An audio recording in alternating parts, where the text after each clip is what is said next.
tá comendo escondido da vovó, é? E se ela descobrir que tu tá comendo? Hã? Ela pode saber, não? Por que ela não pode saber? Mas por que tu tá comendo escondido? Sim, mas ela falou que tu não podia comer? Foi? Só daqui a 3 horas?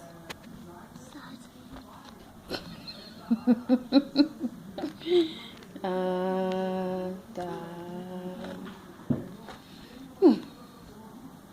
Comeu tudo? Encheu a barriga? Ainda quer comer mais? Ave Maria, comeu uma banana toda. Não, tá bom. Depois você come mais, né?